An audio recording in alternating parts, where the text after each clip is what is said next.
By the way, YouTube copyright struck this video, so if you see anime girls dancing, just know that they're here to keep the video up.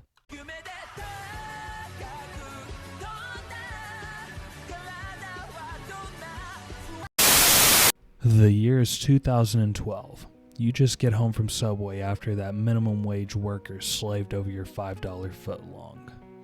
You crack your knuckles, you sit at your desk, and you boot up Kiss Anime.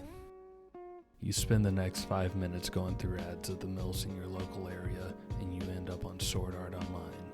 That was over 10 years ago now, and I'm here to refresh your memory on what happened throughout Sword Art Online. Our story follows Kirito. Kirito's not actually his name, but rather his online handle. His real name is Kazuto, but it's said maybe a handful of times, and it's easier to remember Kabuto from Pokemon, so that's just kind of what I figure him as. Kirito is playing the popular game Sword Art Online, where he picks a character that looks eerily like himself. I personally don't do that. Whenever I play an MMO, I end up choosing a cat girl or a little midget named Nasty Cumfiend, but to each their own. I don't judge. From here on out, you'll start to meet the colorful cast of Sword Art Online. This guy's name is Jimmy. I know his name is not actually Jimmy, but you'll soon start to realize that if your name isn't Kirito, then it doesn't matter who you are, you don't have a real place in the story. The only purpose of Jimmy being here right now is to tell you how cool Kirito is. Kirito and Jim Jam realize that they can't log out, so they go to the town square to talk to an admin. In regular Discord mod fashion, he abuses his power and tells them that they're stuck here. And they get transformed into their real selves, which look again eerily like their online characters. Kirito and Jimothy end up splitting ways in a little heartfelt scene that I honestly didn't remember happen. But whatever, I guess. I don't really want to explain every single episode of Sword Art Online, but for the most part it seems like I'm going to be explaining a lot of episodes. Kirito decides to join a raiding team to destroy the boss who's on this floor. He parties up with a girl named Asuna, and I know her name's Asuna because her name is right there on the screen. Go me. A random jobber starts complaining about beta testers possibly being in the raiding group right now. Kirito's obviously one of them, but he's kind of busting a nut right now, so he doesn't want to speak up. Thank goodness for the company's diversity hire who stood up for Kirito inadvertently. They finally manage to get onto the raid, where the leader of the party dies, and he, instead of taking the potion, decides he'd rather leave the story. I don't blame him because it kind of sucks major ass, but you know, it's kind of sad to see him go, I guess. Kirito and Asuna manage to kill the boss together. Admittedly, the scene still looks pretty good today, and I could only tell you how fantastic it looked back in 2012 when this first came out. When I watched this, I thought to myself, wow, this show might actually be pretty dang good. After defeating the boss, Kirito takes a loot and runs off by himself. Everyone calls him a loser cuck virgin and a beater, which is the combination between a beta tester and a cheater. You'll never hear this term again, so just kind of forget about that. He's a beta tester and a cheater! He's a beater! But everyone does call him a loser virgin, which admittedly that makes this a top 5 episode in all of Sword Art Online because personally I don't like Kirito either. From here on out, Kirito starts to don his trademark black trench coat. For this episode it feels like filler, but there's just one scene I would like to include. He meets a group of new players and he hides his power level from them for some reason. I think it's because he doesn't want them to be like, oh yeah, take care of us please, you're so cool, you're so sexy. But that's not really Kirito's style. He likes to be upheld like a god, and he'll flex his power whenever given the chance. Anywho, Kirito and these kids manage to find a treasure room inside of a dungeon, and when opening up the chest, it unlocks a trap which spawns a bunch of monsters. The monsters kill all of Kirito's friends, but I want to point out the guy who gets stabbed to death with a pickaxe. For some reason, they show this flashback about 800 times throughout the entirety of Sword Art Online. This character, you will see him more than any of the other supporting cast. You don't even get to see Jimbo as much as you see this guy getting stabbed to death. I don't know why they do it, but I think it's a hilarious scene. and I wanted to include that into the story. The rest of this episode doesn't matter. For some reason, there's a Christmas event that's going on. I mean, it's kind of sweet considering that they're in a death game right now, but whatever. And Kirito gets a item that allows you to revive someone if they die within like 5 seconds. It doesn't matter. I don't remember them using this, and I don't think it'll ever be really meaningful, sadly. Nothing really happens this episode except for Kirito showing off how strong he is. Forget about the episodes of him fighting bosses. I'd rather watch him beat up mooks and pick up girls. These scenes were added so you could have your little power fantasy and have the literally me moments. The next few episodes are a murder mystery? Why do we have that in Sword Art Online? I'm just gonna skip over those, I guess. Hey, what do you know? We got another power fantasy episode where a girl likes Kirito. Thank goodness, I was starting to worry that we wouldn't see one again. Kirito and Asuna are now together, and I can only imagine that this moment brought peace upon Tumblr for maybe a day or two. Kirito and this level 9 punching bag get into a fight in the middle of the street. Kirito wins, obviously. Asuna puts an end to it, and that's really all there is to talk about for this episode, I guess. Kirito and company end up fighting a new boss. Don't ask me what floor they're on anymore because, I don't know. Like 3 episodes ago, they're on floor 8. So, yeah, we're on floor like 50 now, I guess. Kirito and the flunkies get into a fight with the boss, and the boss starts killing people, and Kirito has to pull out his dual-wielding sword move so he can 1v1 the boss. I'm not gonna lie, I think I'd be pretty miffed if all of my friends died and Kirito didn't want to pull out his sword abilities to kill the boss, but now he does. Like, brother, you just watched everyone I loved and cared for die. Why are you helping us out now? You should have just let me go too, bud. For the rest of the episode, everyone talks about how cool Kirito is. This kind of reminds me of Dragon Ball Z about how, every single time fights would happen and everyone's moving in a blur, you'd have like Krillin talk about how cool and how fast everyone is, just to kind of remind the audience that, there's actually something going on and not some BS, but whatever. Kirito and the leader of Asuna's guild get into a fight.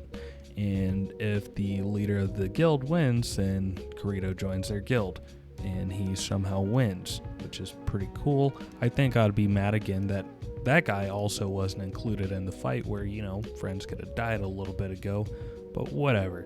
Kirito joins the Knights group, and within his first mission, they send him with the guy that Kirito almost killed. So that guy tries to kill Kirito, but Asuna saves him, and they go off to their cabin and have sex. Congrats, Kirito. Hey, good job, bud. Real fast, I want to point out that we're almost done talking about the first part of Sword Art Online. I'm talking about the actual game that they're in being Sword Art Online. So if you talk to any well-adjusted adult, like, say, that lady at Subway that made your $5 footlong, you're going to hear this common statement. Yeah, I really like Sword Art Online when they're in the world of Sword Art Online. I don't like that fairy stuff. Which is fair. The fairy stuff kind of sucked major ass, but that's not to say that the original Sword Art Online didn't suck just as bad. It just didn't show its ass from the start. It gave you a little tickle for maybe 1 or 2 episodes, and then from there on out, it really sucks. So, if you watched those first 2 episodes, especially back in 2012, you thought, man, this is pretty good. There's legitimately 5 episodes left of the original Sword Art Online, and let's see where they go with this. This next episode is literally just Kirito and Asuna in a mountain, and they find a girl, and they make her think that she's their daughter. Very cool. Kirito and Asuna decide to speedrun getting their daughter taken away by CPS by taking her to a dungeon. In Persona fashion, they run into a random encounter with Death, and at the cost of their daughter's life, she manages to kill Death. To save his newfound daughter, he decides to hack into the system of Sword Art Online, and instead of saving everyone who is trapped in the place, he decides to save his AI sentient daughter. I think Kirito would lose his mind about ChatGPT right now, but that's okay. Luckily for him, the next episode he spends the majority of it fishing. Wow. I'm sure glad that there's 2 episodes left of Sword Art Online. I would hate to think that maybe something might happen. Luckily for the viewers and their IMDb score, they were called off to do another raid. This raid is with a giant skeleton, and the guy who was the leader of the clan, he's actually participating this time, so it's super cool now. Glad to see him here, I guess. Luckily, they finished the fight off screen. I think it would have been terrible if we had to watch some action after Kirito and Asuna had sex and played house in the forest for the past 3 episodes. Fortunately for us, the creator of Sword Art Online, probably a nice and sexy Redditor no doubt, had Kirito attack the guild leader after he realizes the guild leader is still standing and looking cool even though everyone got hurt and they're all sad right now. After about maybe 30 seconds of interrogation, he comes clean and says, "Yeah, I'm the creator of the game, what of it? I was supposed to reveal myself 25 floors later and we were going to have a super cool fight and you guys were going to kill me and leave the game, but I guess you guys can do it now if you want." Well, Kirito takes him up on the offer and they kill each other, but Kirito has 10 seconds and manages to survive and he makes it out to the real world. Yay, we're done with the original Sword Art Online now. What's next? It's just Kirito in real life. You know, he was pretty boring when he had swords and fought monsters, so I can't really see a reason why I'd care about him in real life. Kirito goes to visit Asuna, who's still in a coma. He ends up meeting Asuna's dad and her fiancé-to-be. I gotta warn people now, from here on out, the creator of Sword Art Online kind of goes through his Shadow the Hedgehog phase, where, you know, he's kind of starting to be a little edgy for edgy's sake, which is kind of weird because they end up in a fairy world and he's adding in a lot of sexual assault, but it just is what it is. So if this sort of thing really makes you feel uncomfortable, I suggest you finish the video right here. Asuna's fiancé starts to sniff her hair and pleasure himself in front of Kirito. Kirito can't avert his eyes because he is in fact a cuck. He ends up running home and crying to his sister. Now, I gotta warn you again that the show also likes to add pseudo-incest. Again, I'm not sure why the author added this, but yeah, here it is. So apparently this is his sister, but within one fast line he says, "By the way, that's not really my sister, and then he says again, "Oh, but my sister, oh, I love her so much." And, you know, she hugs him, comes as a, you know, comforts him like a regular sibling does. But here soon she really starts to get the hots for him. So there's that. Kirito ends up going to the fairy world where he is able to summon his daughter again. I'm so glad that she's back. I was missing her. Kirito meets up with the fairy he met in the video game that turns out to be his sister, but he doesn't know that yet. And they go to free Asuna. Asuna is trapped in a cage in the fairy world, and what is this? It's a man who trapped her, and that man turns out to be her fiancé in real life. Wow. That is a crazy turn of events that no one could have seen coming. I won't lie, nothing really happens in the next 5 episodes. To shorten it, Kirito gets into a turf war, Asuna gets sexually assaulted by slugs, and his sister, Kirito's sister, is admitting her love for him.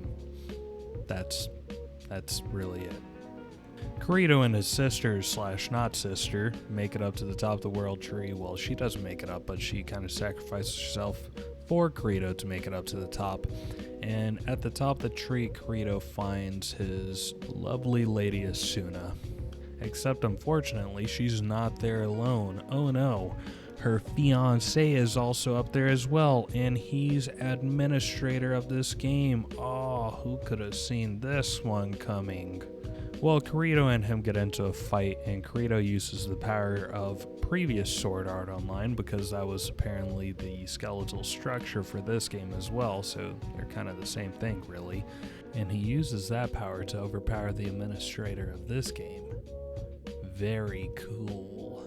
By the way, Asuna gets sexually assaulted again, and Kirito frees her mind, so now she's back inside of her real body in the real world. Kirito decides to rush to Asuna's bedside in the dead of night. In the parking lot of the hospital, he runs into Asuna's fiancée, and they get into a fight where Kirito is stabbed and cut across the face. Kirito still manages to overpower and beat the guy up. Personally, if that were me and I lost a fight to someone who just got out of a coma and is 10 years my junior, I would probably off myself just out of principle. But whatever.